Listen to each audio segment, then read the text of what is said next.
प्यारे बच्चों नमस्कार। मैं अचीवर्स एकेडमी से विकास कुमार साइंस के वीडियो लेक्चर में आपका स्वागत करता हूं। Class 10th chapter 6 live process. चलिए इस वीडियो को, अगर आपने हमारे चैनल को सब्सक्राइब नहीं किया है तो प्लीज़ सब्सक्राइब कर लें। चलिए शुरू करते हैं वीडियो। लाइव प्रोसेस, देखो लाइव प्रोसेस का मीनिंग क्या होता है, सबसे पहले ये समझते हैं। लाइफ का मतलब है जीवन, ठीक है। जीवन जो हम जी रहे हैं तो इसमें हमारे बॉडी के अंदर कई प्रोसेसेस होते हैं। अगर वो प्रोसेस रुक गए तो हमारा जीवन रुक जाएगा। यानी all those process which is very much essential for our survival, है ना। हमारे सर्वाइवल के लिए बहुत ही क्या है, वो आवश्यक है, ज़रूरी है।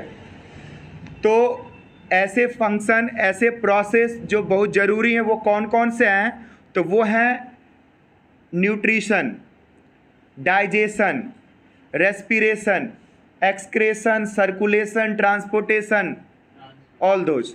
तो ये सारे के सारे प्रोसेस जो है ये क्या है, लाइव प्रोसेस है। लाइव प्रोसेस इसलिए है क्योंकि without happening this process life is not possible.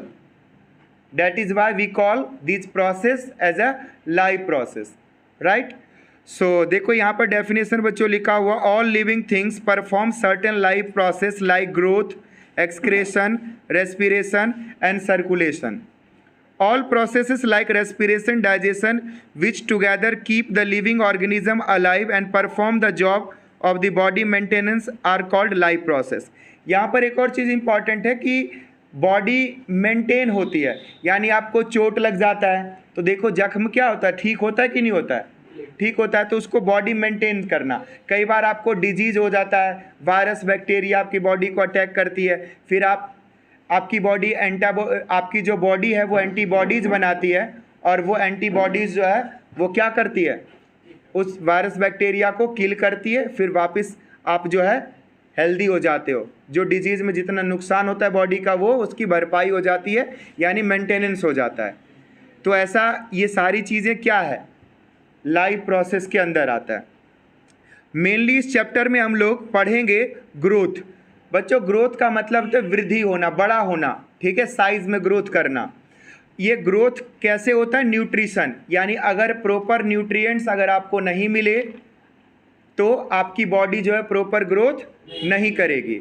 तो first of all we have to learn about nutrition, ठीक है। डिटेल में हम पढ़ेंगे न्यूट्रिशन क्या होता है। After the study of nutrition we will go through digestion. Digestion के बारे में पढ़ेंगे, ठीक है, डाइजेशन, पाचन। उसके बाद हम लोग पढ़ेंगे रेस्पिरेशन, ठीक है। रेस्पिरेशन के बाद हम लोग पढ़ेंगे सर्कुलेशन, और सर्कुलेशन के बाद हम लोग पढ़ेंगे एक्सक्रेशन, राइट, एक्सक्रेशन, ठीक है। जो भी खाने पीने के बाद पच जाता है उसके बाद मलमूत्र जो हम त्यागते हैं, ठीक है, उसे कहते हैं एक्सक्रेशन। तो सबसे पहले शुरू करते हैं न्यूट्रिशन से बच्चों। देखो nutrition the whole process by which an organism obtain its food. कोई भी ऑर्गेनिज्म, चाहे वो माइक्रो ऑर्गेनिज्म हो या ह्यूमन या एलिफेंट लाइक एनिमल हो, एवरी ऑर्गेनिज्म टेक फूड। सभी क्या करता है, फूड, भोजन लेता है। उस फूड में ही क्या होता है, न्यूट्रिएंट्स होते हैं, like protein, carbohydrate, fat, vitamins, minerals, all these called nutrients, and all those nutrients need for our body and growth of our body। हमारे बॉडी के ग्रोथ के लिए वे न्यूट्रिएंट्स क्या होते हैं, ज़रूरी होते हैं। तो nutrients in plant and for nutrition in plant and nutrition in animal. हम लोग न्यूट्रिशन को दो कैटेगरी में डिवाइड करके पढ़ेंगे।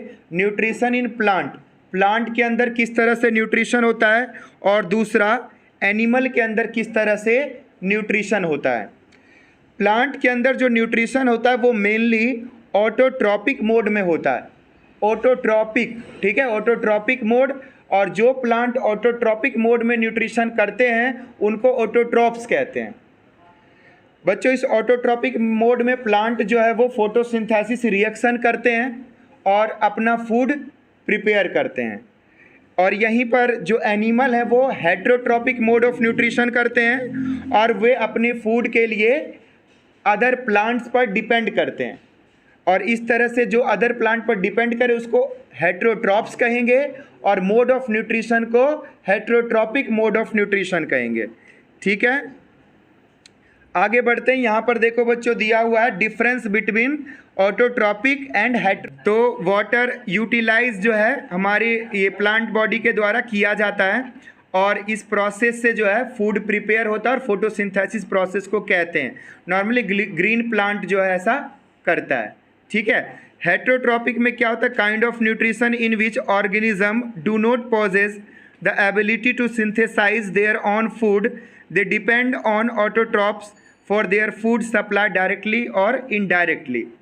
देखो क्या होता है कि काइंड ऑफ न्यूट्रिशन जिसमें कि एनिमल जो है डिपेंड करता है अपने फूड के लिए प्लांट के ऊपर। ऐसा क्यों? क्योंकि एनिमल के पास ये कैपेसिटी ही नहीं होती कि वे अपना खुद फूड सिंथेसाइज कर सकें, वे अपना फूड खुद बना सकें। ठीक है, और इसलिए वो डायरेक्टली या इनडायरेक्टली जो है डिपेंड करते हैं किसके ऊपर? प्लांट के ऊपर। ठीक है, एनिमल हो गया, फंगी हो गया। ठीक है, ऑल फंगी यानी फंगस जो है वो हेटेरोट्रॉपिक मोड ऑफ न्यूट्रिशन करता है बच्चों। अब चलिए डिटेल में हम लोग करते हैं ऑटोट्रॉपिक मोड ऑफ जो न्यूट्रिशन है उसके बारे में जानते हैं। The organism which carry out autotrophic nutrition are called autotrophs, generally green plants. जो ऑटोट्रॉपिक मोड ऑफ न्यूट्रिशन करते हैं उनको ऑटोट्रॉप्स कहते हैं। ऑटोट्रॉप्स यूज करते हैं इनऑर्गेनिक मटेरियल को। क्या होता है inorganic material? Carbon dioxide, water, minerals, ये सारी चीज़ें इनको यूज करके इनको कन्वर्ट करता है कॉम्प्लेक्स हाई एनर्जी मॉलिक्यूल्स में। कॉम्प्लेक्स हाई एनर्जी मॉलिक्यूल्स क्या है? Carbohydrate, right, carbohydrate C6H12O6 carbohydrates, that is another name is glucose. Autotrophic nutrition is the process by which autotrophs take in CO2 and H2O and convert these into carbohydrates in the presence of chlorophyll and sunlight is called photosynthesis। आपने पीछे के classes में आपने photosynthesis का definition ये याद किया ही था कि भाई क्या होता है, it is a process in which plant take carbon dioxide from atmosphere and minerals and water from the root by the root of the plant from the earth और सोयल। ठीक है, उसके बाद क्लोरोफिल जो होता है वो ऑलरेडी प्रेजेंट होता है प्लांट के लीव्स में, और सनलाइट को जो है वो सनलाइट सन से एब्जॉर्ब किया जाता है। तो ये सारी चीज़ें मिला करके एक रिएक्शन होता है जिस रिएक्शन को फोटोसिंथेसिस रिएक्शन कहते हैं, और इस प्रोसेस से फाइनली जो है कार्बोहाइड्रेट प्रिपेयर होता है और फूड तैयार होता है प्लांट के द्वारा। तो ये रिएक्शन का इक्वेशन दिया हुआ है 6CO2, आप अपनी बुक में देख सकते हो, और 12H2O बैलेंस करके दिया हुआ है। सनलाइट, क्लोरोफिल एरो के ऊपर भी लिख सकते हैं और पहले भी लिख सकते हैं। जनरली एक क्योंकि मॉलिक्यूल के फॉर्म में नहीं इसलिए एरो के ऊपर इसको लिखा हुआ है। तो जब ये रिएक्शन होगा, आफ्टर द रिएक्शन प्रोडक्ट क्या बनेगा बच्चों? C6H12 और O6, ग्लूकोज यानी कार्बोहाइड्रेट है, और 6O2 प्लस 6H2O ये जो है वाटर बन गया। वाटर भी जो प्लांट प्रिपेयर करता है वो ट्रांसपिरेशन के दौरान क्या होता है कि लीफ से, पत्तियों से सूख करके एयर में इवेपोरेट हो जाता है, वाष्पीकृत हो जाता है। ठीक है, जो वाटर एक्स्ट्रा प्लांट के अंदर होता है। ठीक है, उसको ट्रांसपिरेशन प्रोसेस कहते हैं। आगे देखो बच्चों, रॉ मटेरियल फॉर फोटोसिंथेसिस, यानी फोटोसिंथेसिस प्रोसेस में रॉ मटेरियल कौन सा यूज करते हैं बच्चों? यही रॉ मटेरियल है sunlight, chlorophyll, carbon dioxide, water. ठीक है, तो यहाँ पर जो सनलाइट है वो क्लोरोफिल के द्वारा एब्जॉर्ब किया जाता है। क्या होता है? सनलाइट जो है क्लोरोफिल के द्वारा एब्जॉर्ब किया जाता है।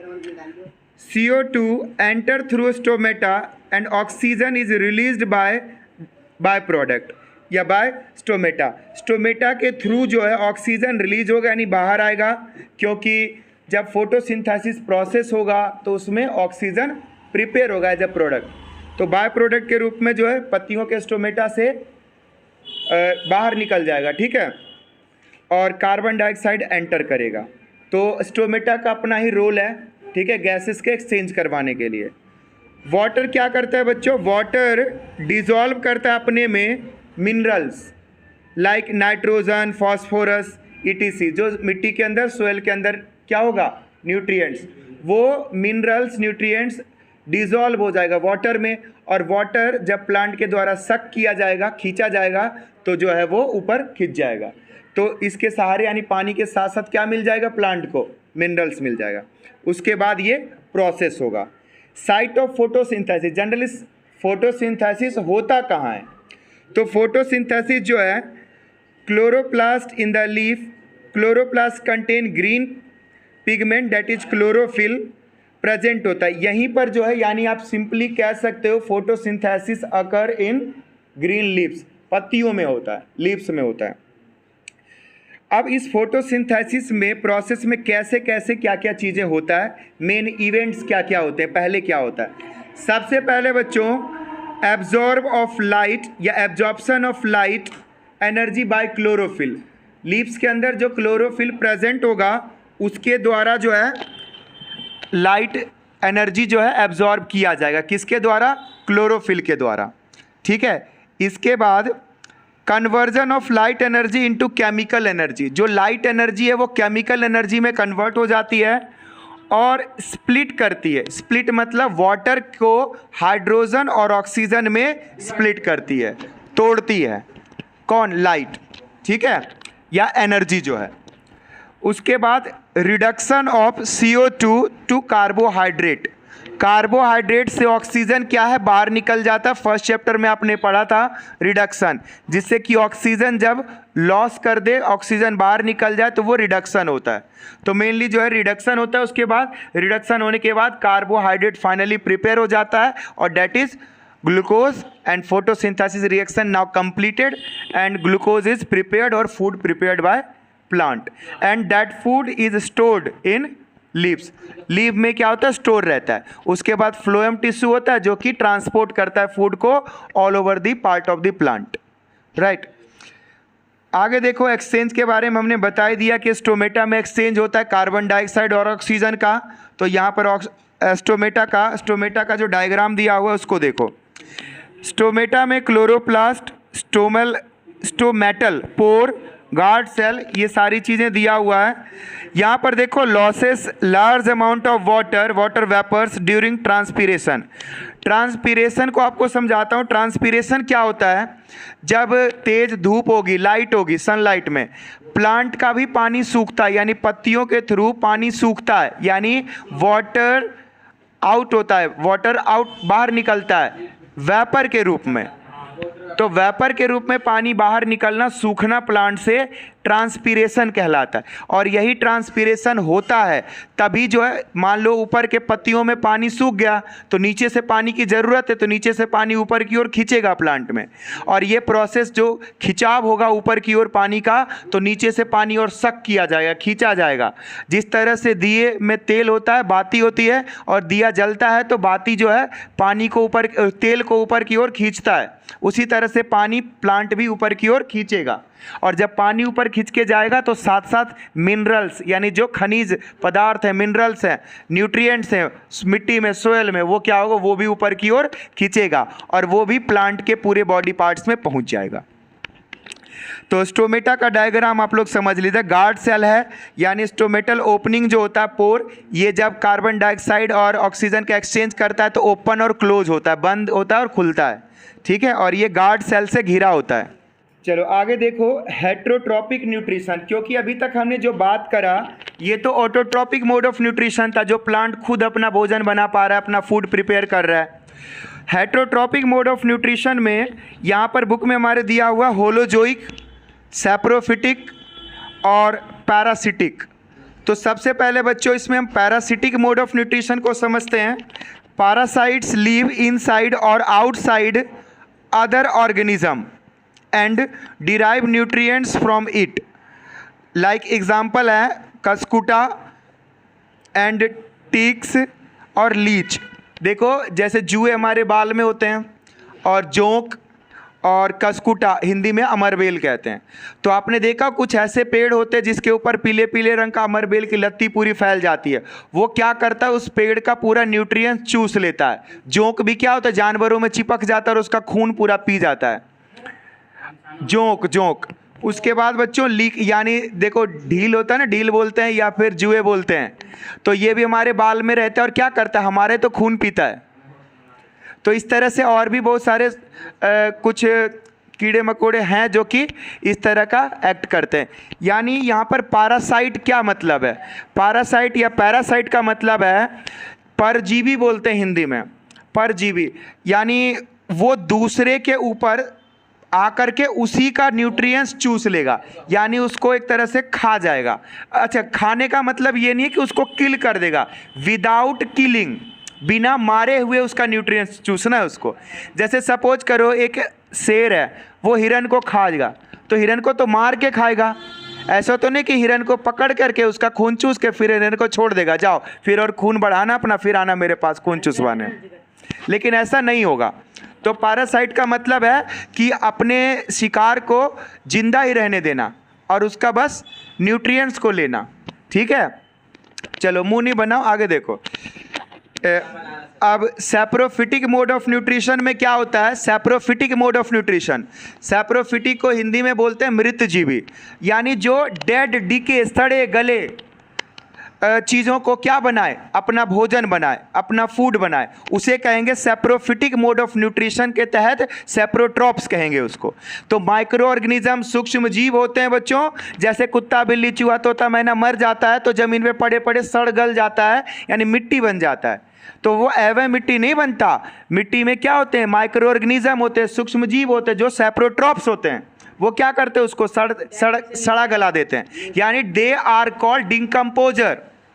Those organisms are called decomposer which decompose, जो डिकम्पोज कर देता है किसको, डेड एंड डीके, मतलब सड़े गले पदार्थ को। केला का छिलका भी पड़ा हुआ वो भी डिकम्पोज हो जाएगा। तो ये कौन सा मोड है भोजन करने का, किसका, माइक्रो ऑर्गेनिज्म का, सैप्रोफिटिक मोड ऑफ न्यूट्रिशन।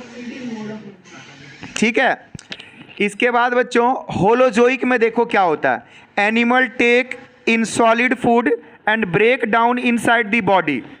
यानी सॉलिड, जैसे इंसान, ह्यूमन, हम रोटी चावल क्या करते हैं, सॉलिड के रूप में लेते हैं और फिर उसको पचाते हैं, चबाने के बाद पचाते हैं, फिर पचाने के बाद ग्लूकोज फॉर्म होता है, फिर हमारे बॉडी में जाता है, यानी बॉडी के अंदर तो चला जाता है, ब्लड में जाता है।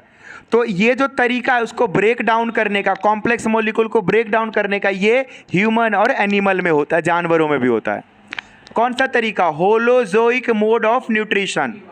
सो you can say amoeba, human being, animal do holozoic mode of nutrition.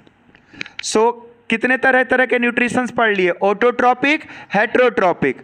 Autotrophic तो एक ही हुआ, प्लांट जो करेगा फोटोसिंथेसिस से, और हेट्रोट्रॉपिक में पैरासिटिक, सैप्रोफिटिक और होलोजोइक। तो अब हम लोग होलोजोइक के बारे में पढ़ेंगे आगे। बच्चों, how do organism obtain their food, organism जो है अपना फूड कैसे ऑब्टेन करते हैं।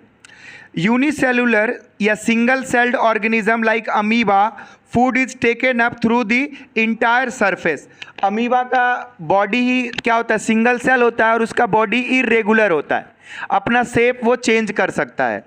ठीक है ना, अमीबा हो गया, पैरामीशियम हो गया, ये सब यूनिसेलुलर ऑर्गेनिज्म है। और इन यूनिसेलुलर ऑर्गेनिज्म में बिल्कुल ह्यूमन की तरह जितने प्रोसेस होते हैं, ingestion, digestion, assimilation, everything is done in a single cell organism, that is amoeba, सब कुछ उसमें होगा। तो अमीबा में देखो, सबसे पहले आप इस डायग्राम को भी ऑब्जर्व कर सकते हो। अमीबा के सामने फूड पार्टिकल्स है, अमीबा अपना शेप चेंज करता है, चेंज किया हुआ शेप स्यूडोपोडिया कहलाता है। और जब स्यूडोपोडिया अंदर कर लेगा तो फूड वैक्यूल्स बन जाएगा, उस फूड वैक्यूल्स में फूड स्टोर हो जाएगा, और फूड स्टोर होने के बाद अमीबा कुछ डाइजेस्टिव जूस सीक्रेट करेगा। With the help of those digestive juice that food will digested, यानी डाइजेस्ट किया जाएगा।